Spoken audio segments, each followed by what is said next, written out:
Good morning, everyone, and welcome back to our Tanya class. So we concluded last week chapter 22, but I think I said that at the end I said I would review a couple of the topics that were discussed in the last part of chapter 22. But what I'm going to do now is I'm going to make a summary of the chapters 18 through 22.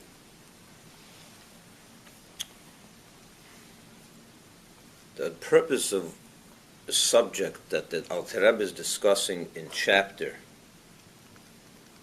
18 and on through 25 is to explain what Moshe Rabbeinu, what Moses says in the Torah, in the book of Deuteronomy. He says to the Jewish people right before he passes on. There's a verse in the Torah that says,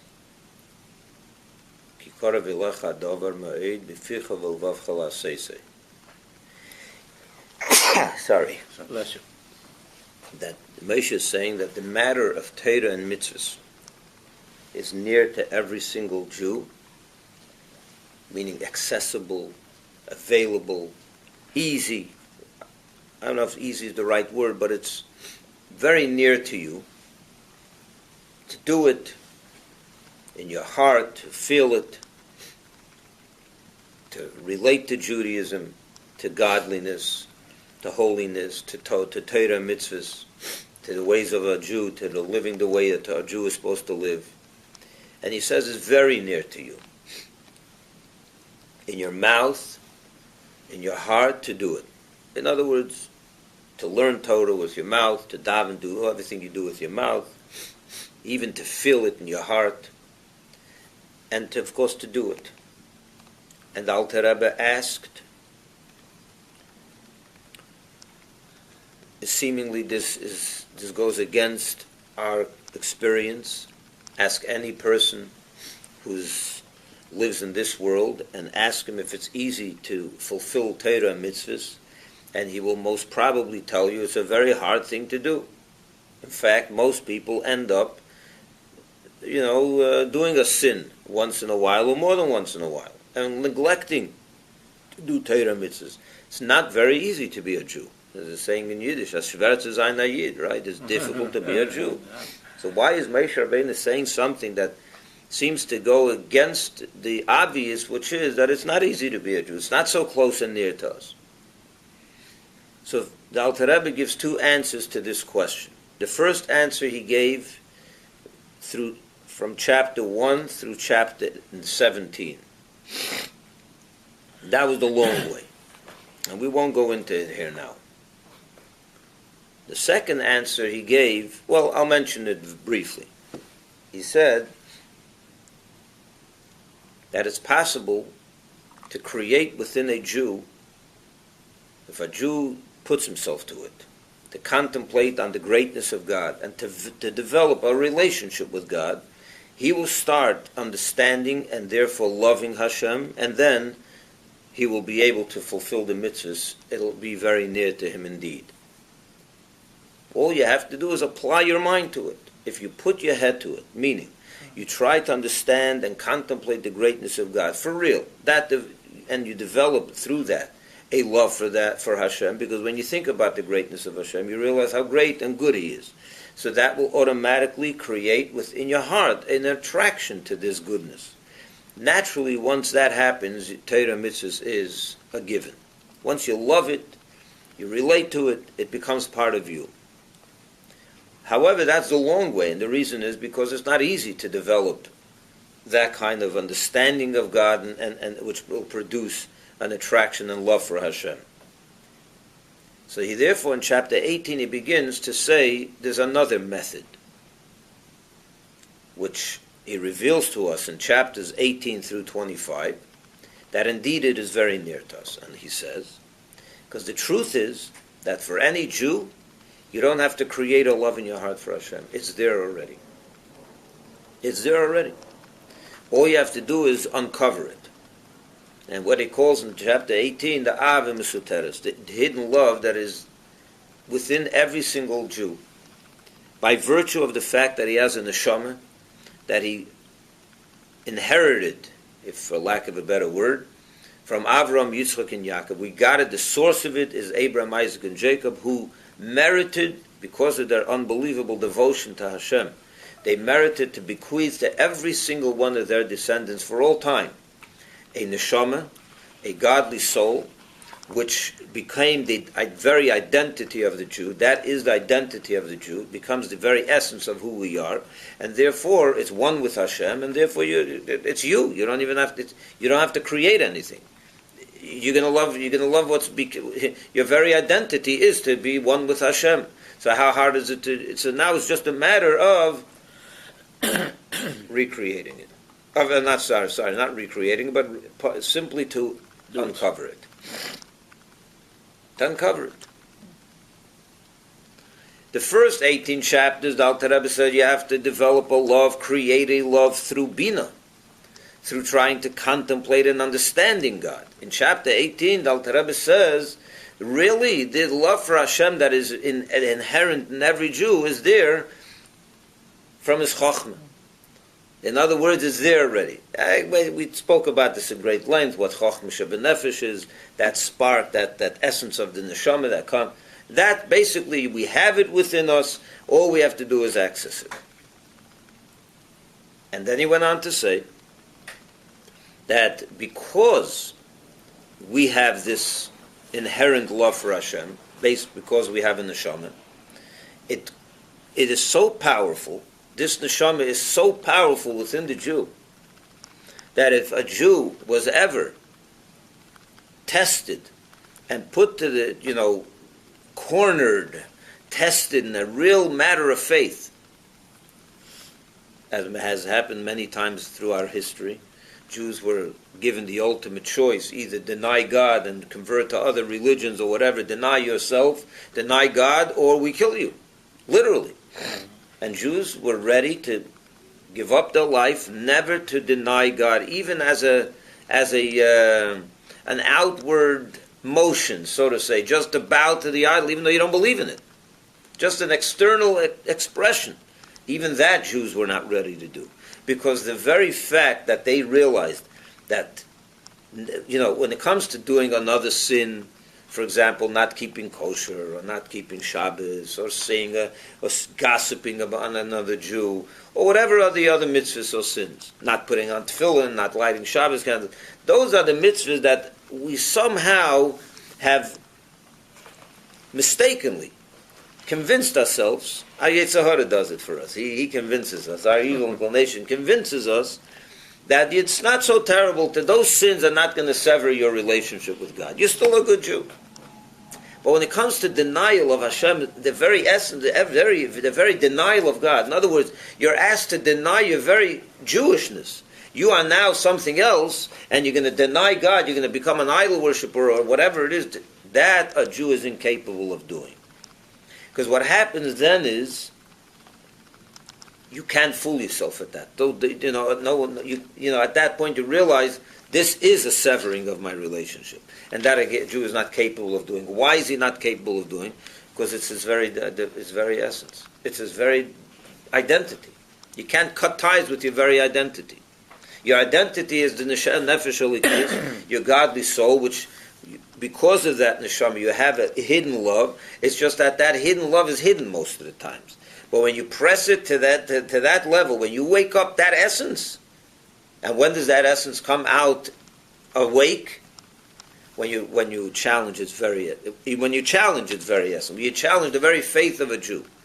That's when that level of chokhmah wakes up, and at that point, a Jew is ready to give up his life, because that takes over his whole existence. Once it's up, it's animated and it's vibrant. It penetrates your whole existence, and you're not capable of doing anything against Hashem at that moment, even at the cost of death.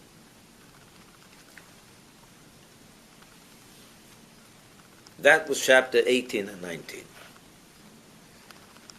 The problem is that Moshe Rabbeinu is saying that the matter of Torah and mitzvahs is easy, not just the main mitzvah of not worshiping an idol. He's saying even to put on tefillin or any mitzvah.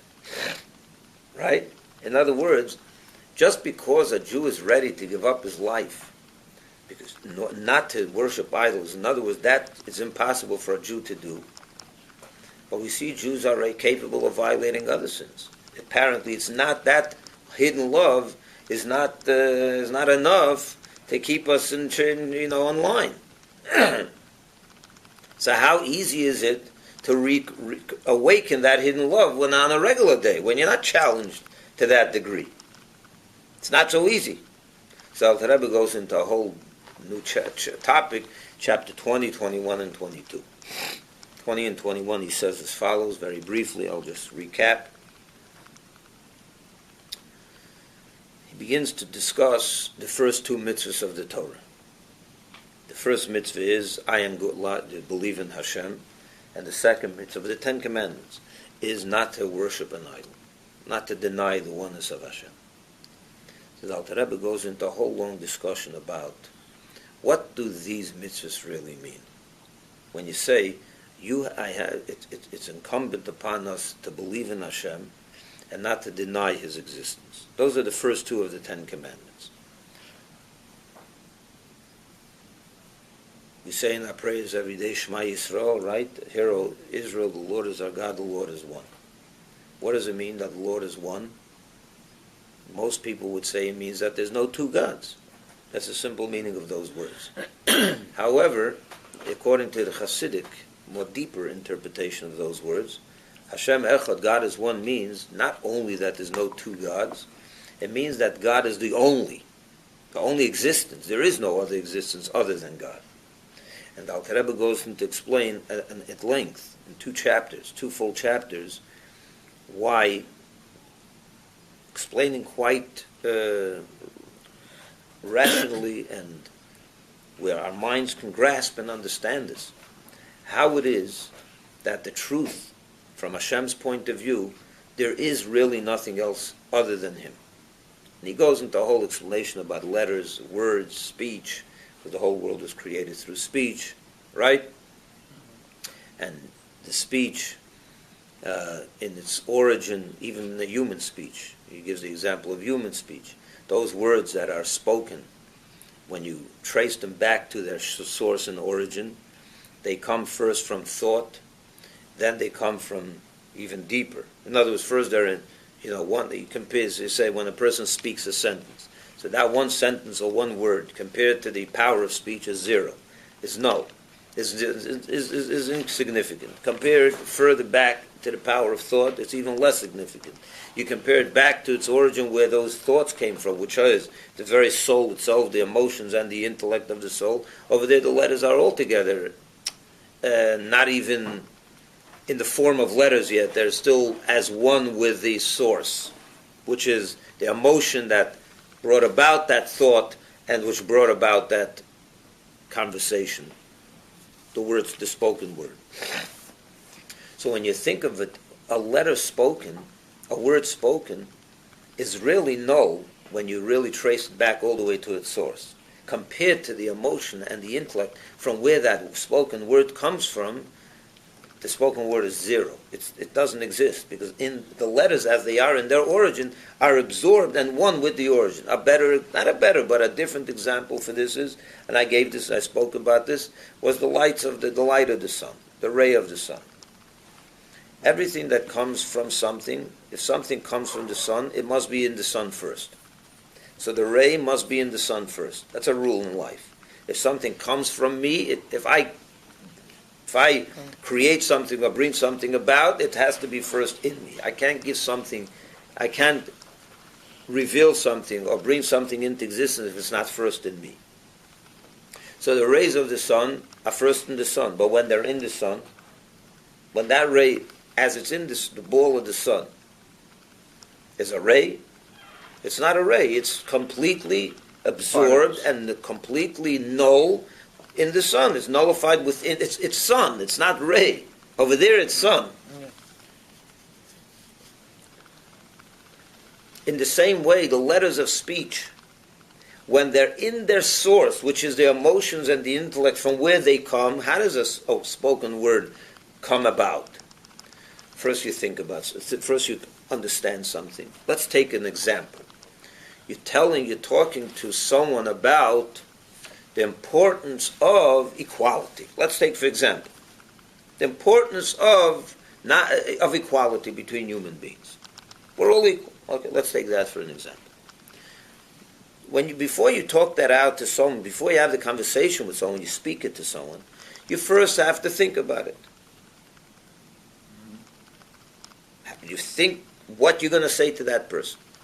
Before you think what you're going to say to that person, you have to first have an attachment to that concept, what we would call an emotion to this concept.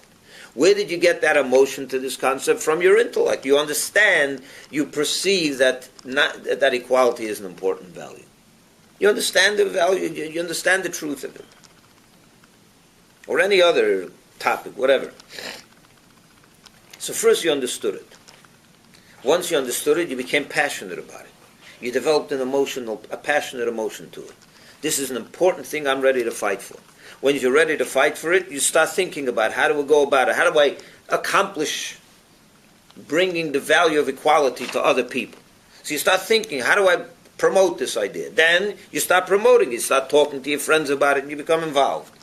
So the spoken word about equality goes all the way back.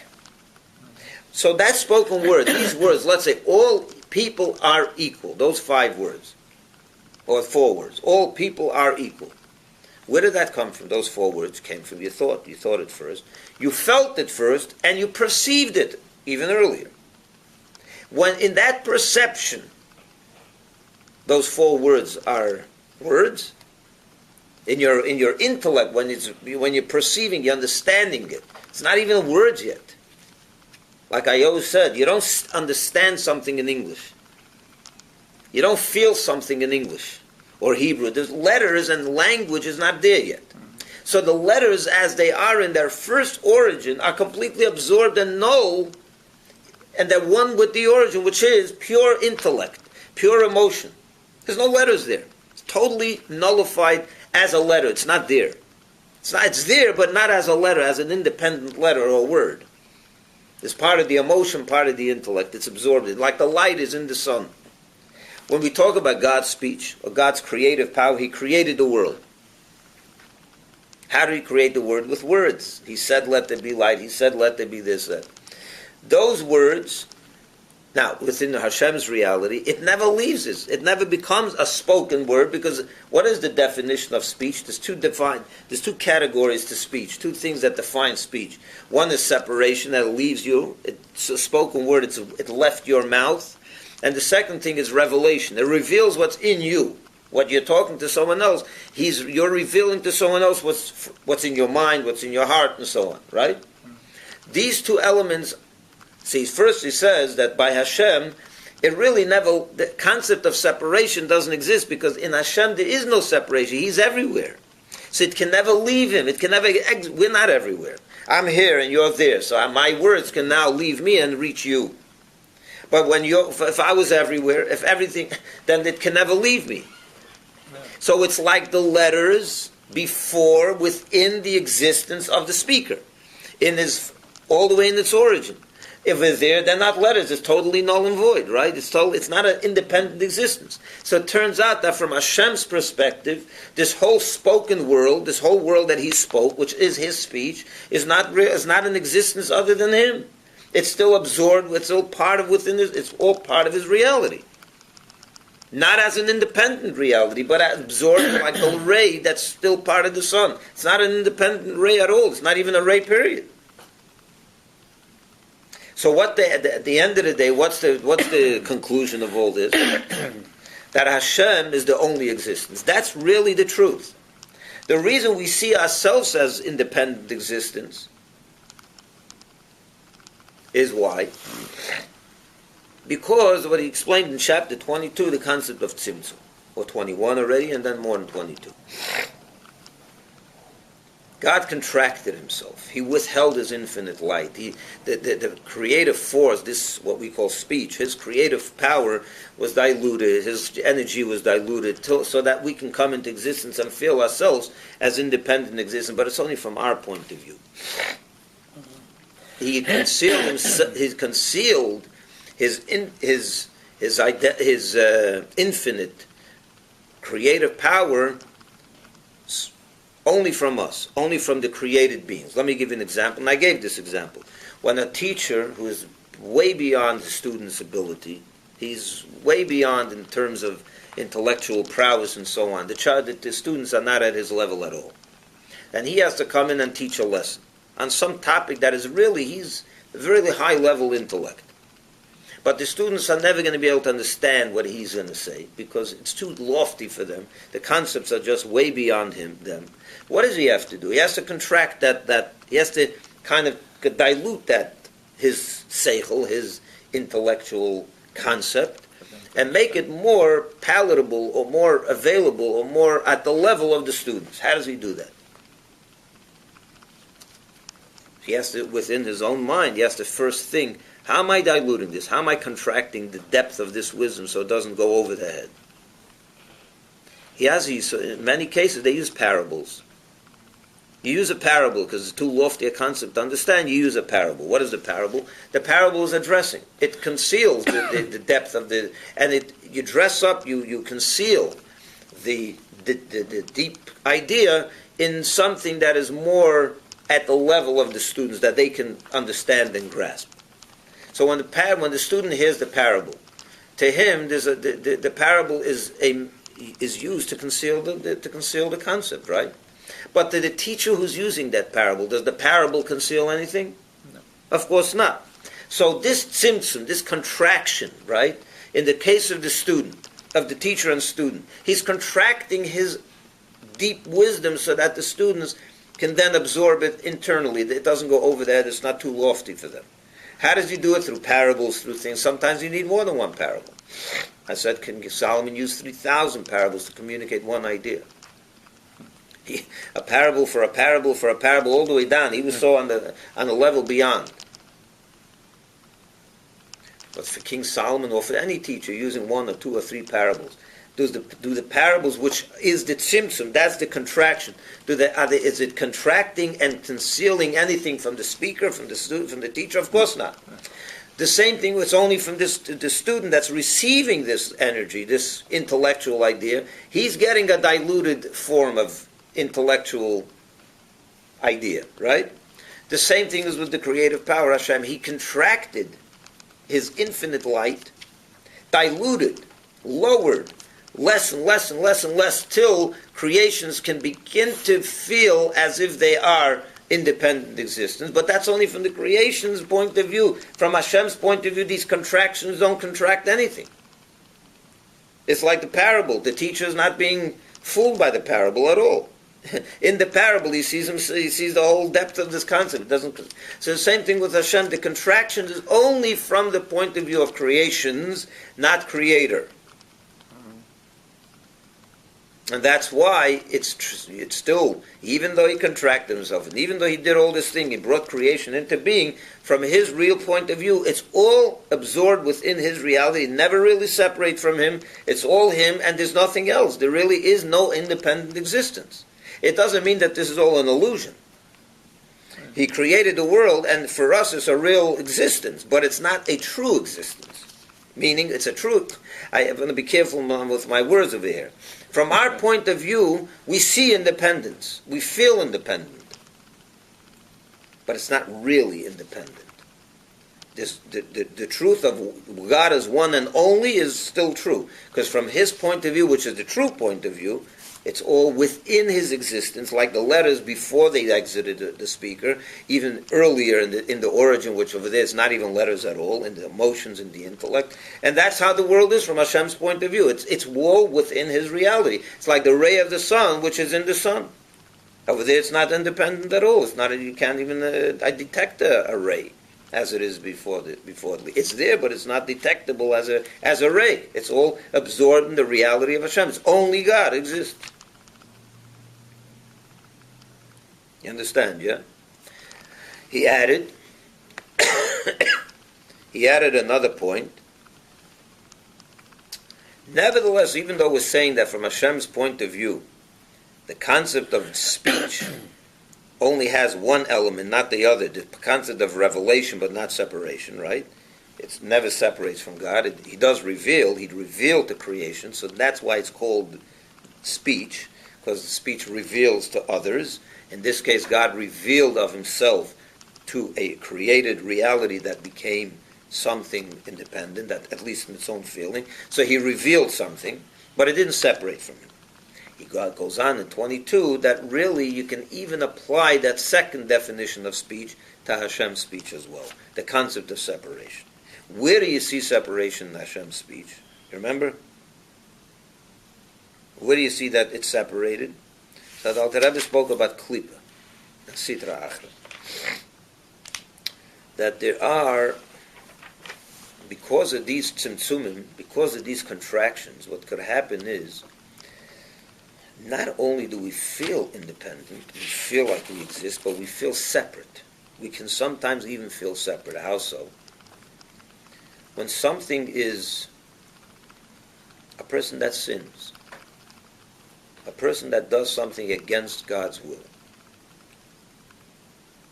Let's analyze that for a moment, because that's going to be key in understanding all of this. We mentioned that God created the possibility of sin.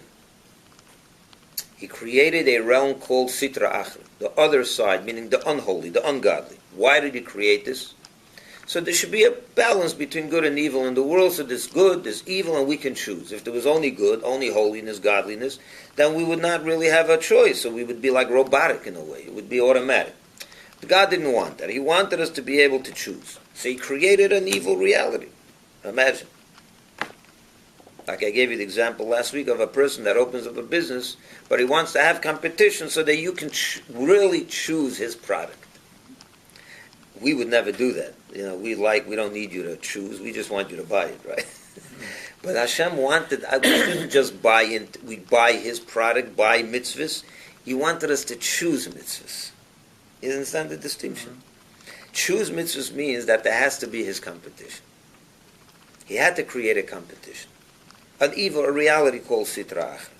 Now when you choose, imagine there's two car dealerships, one right near the other, and you're looking at both, and you say, I'm going to choose this one. That's choice. You had two options, and you chose this one. Most people that have businesses are not interested in you having in choice. Just buy it and give it. The money is the important thing.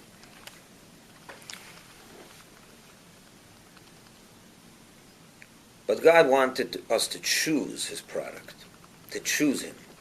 How do you choose him? When you create a competition. Now there's two choices, and you can choose him. So he created evil.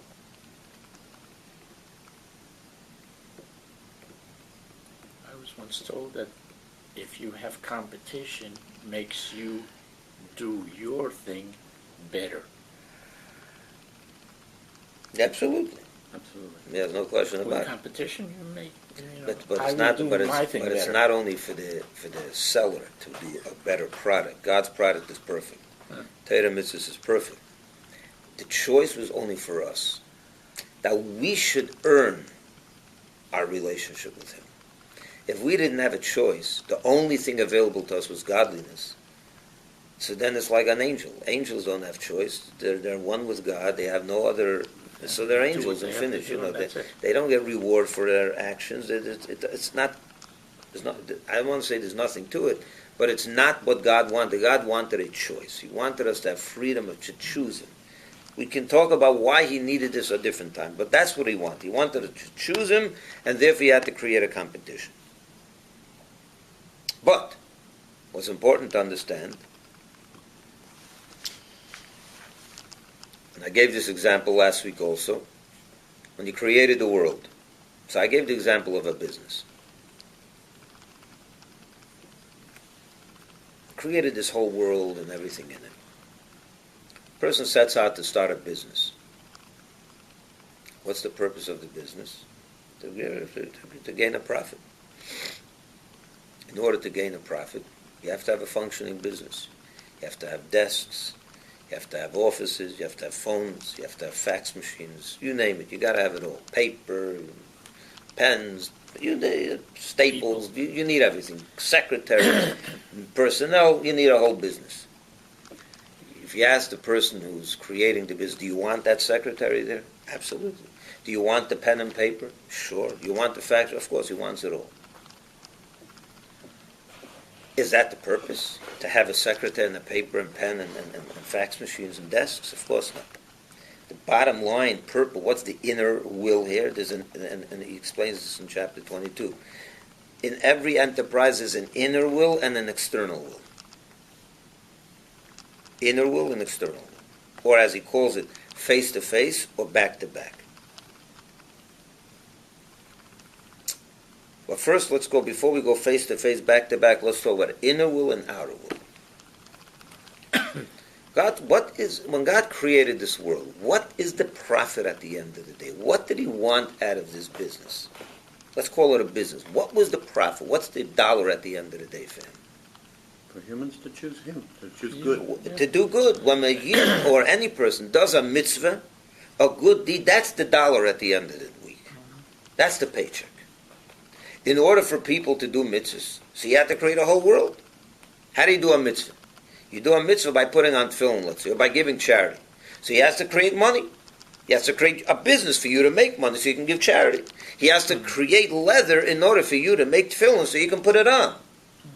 But it's like the desks and the secretary, it's like the whole business in order to make a profit. So this whole world is the secondary will. What's the inner first degree will? What's the first degree will? The mitzvah. The end of the day, when a yid is davening and doing a mitzvah, or any person does a good deed, that's the profit. In order for him to do the good deed, he needs clothing, he needs food, he needs all that. So God created all that. Like any business enterprise is going to create an environment to be able to make money. But the inner dimension, the inner first degree will is the mitzvah. Everything else is the outer will. How about the competition? That's a third degree. The second degree will is the secretaries, the fax machine, all that. That's the second degree will. Or what we will call the outer will. He wants it. But that's not the ultimate will. He wants that secretary. He wants that fax machine. But he needs a fax machine. If his accountant came to him at the end of the year and said, "Sir, this business is not making money and there's no reason for it." He's going to sell the fax machine, lay off the site. He doesn't need all that. That's not what he wants. The minute the inner will is gone, the rest is also gone. You understand, yeah? Yeah. But then there's the third degree will, which is not even will. I wouldn't even call that will. The third degree will is the competition. His very opposition. His secretary is not his opposition. His fax machine is not his opposition. It's not his ultimate will, but it's not his opposition. But imagine he has to create a competition, so you should choose between the competition and you. So he goes and creates a competition. That's what? That's the back, the hinder part. That's from the backside. He needs to have it. He needs to create it so you can choose, but he does it without any inner vitality at all. There's no inner dimension of God in that competition. It's like he throws it over his back. It lacks his countenance completely. Can I ask a question? What if Sure. the competition was Jewish? Competition sometimes could be Jewish. Was this competition created because Adam and Eve decided to eat from the fruit of the tree? You can say that, but I would say that actually God created that tree for which they could eat from. So the tree was created before they ate from it. So God created the competition already before they. So it was there before them. Yeah.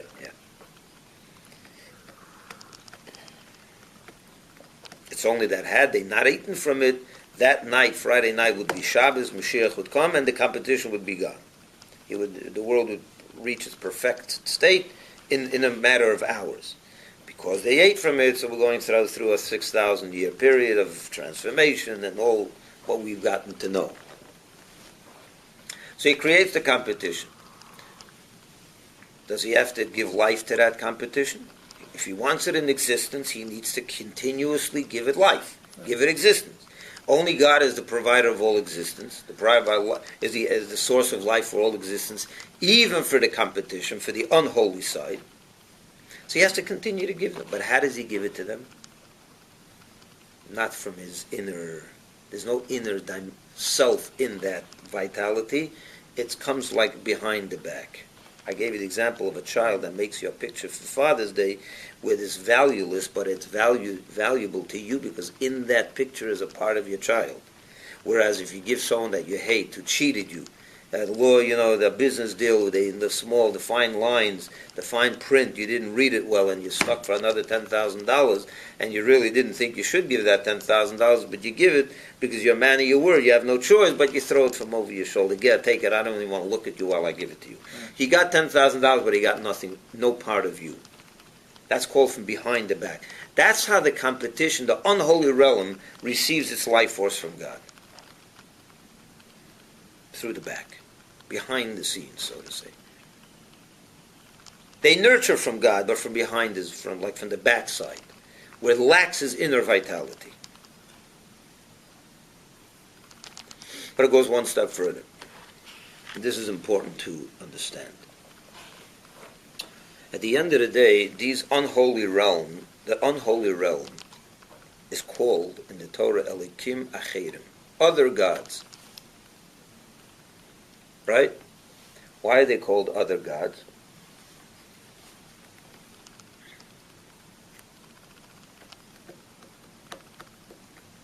So there's two reasons why they're called other gods.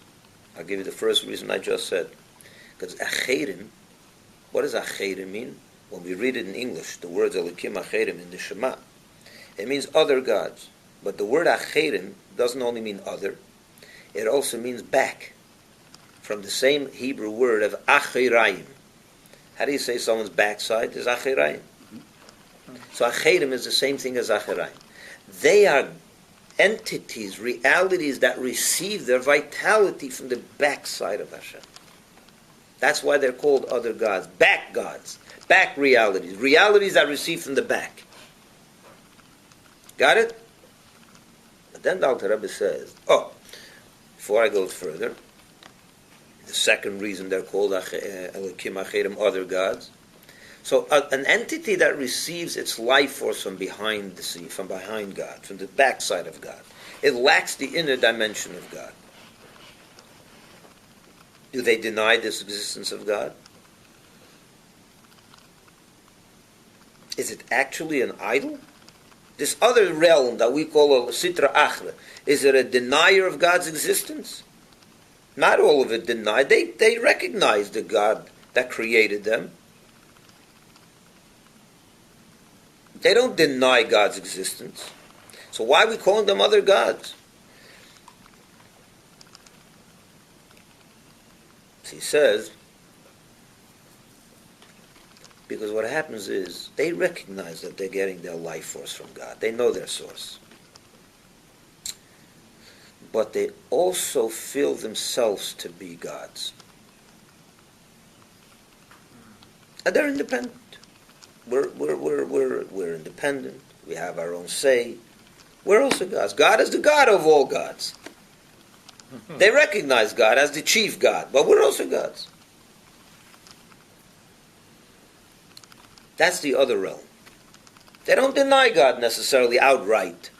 They also accept him as a God of the gods. There's other little gods in between. That's one form of idol worship, by the way. Not all idol worshippers denied the existence of God. You know that. They just felt that there are intermediaries. The sun is a god that receives its light, that also has some powers. The sun was created by God. They recognize. I'm talking about real idol worshippers of the ancient times. When they worship the sun, it doesn't mean that they denied outright the existence of the ultimate God.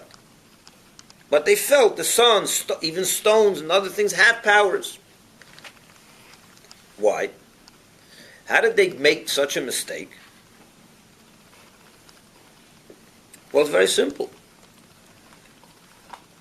This life force that they receive from Hashem, if you look in chapter 22, he says there's two elements to this life force.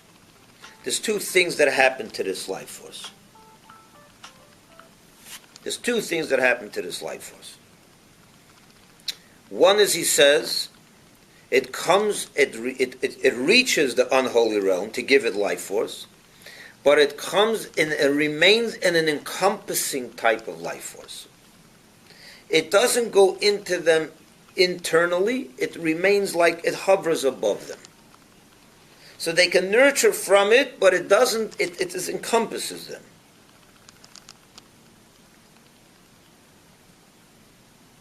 Correct? Remember we spoke about this. What's the result of that? The result is an interesting one. This is, you see, I gave the example of the soul and the body, remember? The body is subservient to the soul. You know why? Is this a body subservient to the soul? It is, of course. A healthy body is subservient to the soul. The minute the body is not subservient to the soul, it's time to go to the hospital. If your soul wants to move his right hand and the right hand doesn't move, we got a problem. There's a sick hand. There's something wrong. It should work very simple. That at the moment the soul decides or wants your will, you want to move your hand should move automatically. And the same with your foot, with everything else. Your body is supposed to be in full sync with the soul. And if it's not, the body starts feeling itself independent of the soul. It starts feeling itself on a very basic level. You start feeling your hand, you need to call a doctor. You shouldn't be feeling your limbs. Your limbs should be totally subservient to the soul.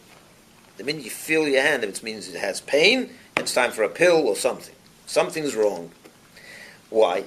When you don't feel yourself, when the soul is animating the body properly, automatically the receiver of that life force submits to the source of the life force. In this case, the body is subservient to the soul and has no independent existence. It's there to serve the soul. It's true with every kind of life. When you receive a certain dimension of life, a certain energy of life from a source, if it's revealed within you properly, you will be nullified and subservient to that source. Let's talk about God. When God animates something internally, that on the receiving end, that existence that receives the life force from God in an internal, personal way, will become subservient to its source. That, by the way, is the whole realm of holiness. In the realm of holiness, God's light, the energy, the life force that animates and energizes the realm of holiness, that gives life to it and creates it and gives life to it and animates it in a very internal way, and therefore the realm of holiness automatically is subservient and bottled to Hashem, nullifies itself to Hashem. When you don't receive the life force in a proper way, you can become independent. You feel your independence. It's impossible to receive healthy life force properly, internally, and not become automatically subservient to that life force. If you recognize that this is your source, you have to submit to it. That's how it works. It's like this with the soul and the body. The only reason the body can not function properly according to the soul's dictates is if the life force is not coming in properly. There's something wrong. There's a loose connection. The realm of holiness is no loose connection. So it's totally submitted and totally subservient to Hashem. It doesn't feel itself independent at all. It's bottled. And therefore, the more it's bottled, the more God gives, the more God can become one with it. And it can live more and live healthier. And become more connected to Hashem. The realm that's unholy, what happens? The Alter Rebbe says it receives its life force not in an internal fashion. It only receives it in an encompassing fashion. So what happens? What happens?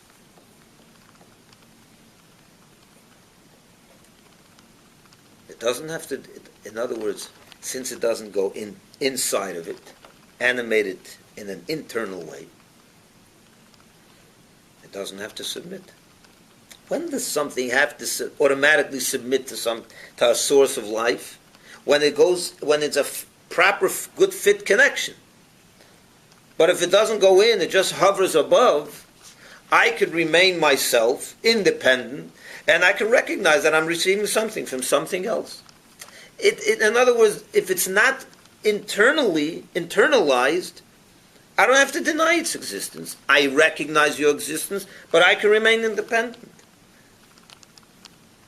You understand? Because I'm not receiving that life force internally. If I received it internally, I would automatically have to submit to it. That's the nature of life, of energy. I gave the example of the body and the soul. The more the soul is internalized in the body, the more the body submits to the soul, the more healthy the body is, because it doesn't feel its independent existence. A sick body feels its independence. A healthy body doesn't feel its independence. It's one with the soul. It's there to serve the soul. Huh? It's a very strong point. Yeah. That's exactly what it is. So the realm of Kedusha, of holiness, is totally submitted to Hashem. Why? Because the life force enters and it internalizes with the realm, with that realm that's receiving the life force. So it's automatically submitted. The realm of unholiness, it remains independent. Why? Because it doesn't receive the life force internally. So there's an interesting dynamic here. It doesn't have to deny the reality of Hashem. When do you have to deny the reality of what's either me or him?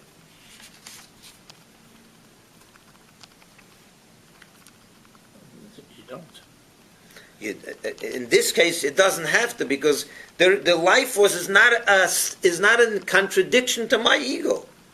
It doesn't enter me. So it doesn't have to take me over. I can remain independent and exist and recognize, yes, I'm receiving life force from Hashem. There's a God above there. I'm a God, but there's a bigger God who makes me alive, who allows me to exist, because it doesn't enter me. You follow or not? But then the Alter Rebbe adds another point. He says, in addition to the life that comes to the other side, the competition, right? It encompasses, it doesn't go inside. He adds another point. That the life force that arrives and comes to the unholy realm, the godly life force that comes to the unholy realm, to animate it and make it exist, and create it, make it exist, is b'pchinas golus, is an exile in that reality. Here he comes and says a new point. It doesn't only encompass, he says, it's also an exile. And I'm pretty sure that the Alter Rebbe is talking about two